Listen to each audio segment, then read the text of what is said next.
श्री परमात्मने नमः। श्रीमद्भगवद्गीता अथ चतुर्दशोऽध्यायः। श्रीभगवानुवाच परं भूयः प्रवक्ष्यामि ज्ञानानां ज्ञानमुत्तमं यज्ञात्वा मुनयः सर्वे परां सिद्धिमितो गताः। इदं ज्ञानमुपाश्रित्य मम साधर्म्यमागताः सर्गेऽपि नोपजायन्ते प्रलये न व्यथन्ति च। मम योनिर्महद्ब्रह्म तस्मिन् गर्भं दधाम्यहं सम्भवः सर्वभूतानां ततो भवति भारत। सर्वयोनिषु कौन्तेय मूर्तयः सम्भवन्ति याः तासां ब्रह्ममहद्योनिरहं बीजप्रदः पिता। सत्त्वं रजस्तम इति गुणाः प्रकृतिसम्भवाः निबध्नन्ति महाबाहो देहे देहिनमव्ययम्। तत्र सत्त्वनिर्मलत्वात् प्रकाशकमनामयम् सुखसङ्गेन बध्नाति ज्ञानसङ्गेन चानघ। रजो रागात्मकं विद्धि तृष्णासङ्गसमुद्भवम् तन्निबध्नाति कौन्तेय कर्मसङ्गेन देहिनम्। तमस्त्वज्ञानजं विद्धि मोहनं सर्वदेहिनां प्रमादालस्य निद्राभिस्तन्निबध्नाति भारत। सत्त्वं सुखे संजयति रजः कर्मणि भारत।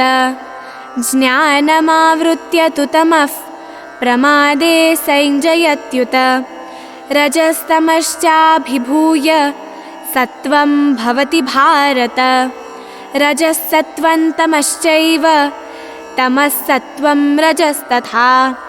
सर्वद्वारेषु देहेऽस्मिन् प्रकाश उपजायते। ज्ञानं यदा तदा विद्याद् विवृद्धं सत्त्वमित्युत। लोभः प्रवृत्तिरारम्भः कर्मणामशमस्पृहा रजस्येतानि जायन्ते विवृद्धे भरतर्षभ। अप्रकाशो प्रवृत्तिश्च प्रमादो मोह एव च। तमस्येतानि जायन्ते विवृद्धे कुरु नन्दन। यदा सत्त्वे प्रवृद्धे तु प्रलयं यान्ति देहभृत्। तदोत्तमविदां लोकान् अमलान् प्रतिपद्यते। रजसि प्रलयं गत्वा कर्मसङ्गिषु जायते। तथा प्रलीनस्तमसि मूढयोनिषु जायते।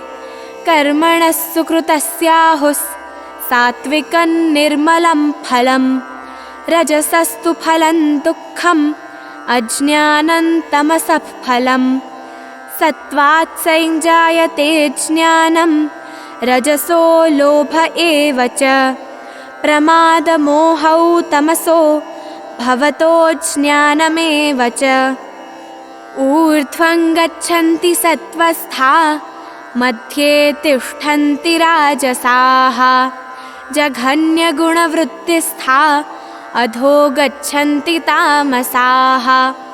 नान्यं गुणेभ्यः कर्तारं यदा द्रष्टानुपश्यति।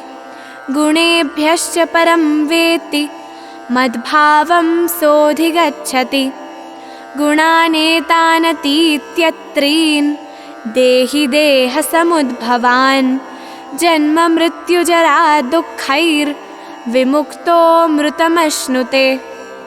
अर्जुन उवाच कैर्लिङ्गैस्त्रीन् गुणानेतान् अतीतो भवति प्रभो।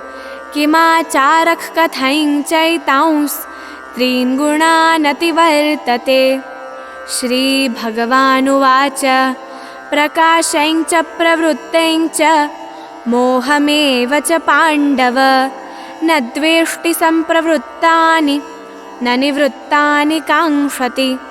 उदासीनवदासीनो गुणैर्यो न विचाल्यते गुणा वर्तन्त इत्येव योऽवतिष्ठति नेङ्गते समदुःखसुखस्वस्थः समलोष्टाश्मकञ्चनः तुल्यप्रिया प्रियो धीरस्तुल्यनिन्दात्मसंस्तुतिः मानापमानयोस्तुल्यस्तुल्यो मित्रारिपक्षयोः सर्वारम्भपरित्यागी गुणातीतः स उच्यते मां च यो व्यभिचारेण भक्तियोगेन सेवते स गुणान् समतीत्यैतान् ब्रह्मभूयाय कल्पते ब्रह्मणो हि प्रतिष्ठाहम् अमृतस्याव्यवस्य च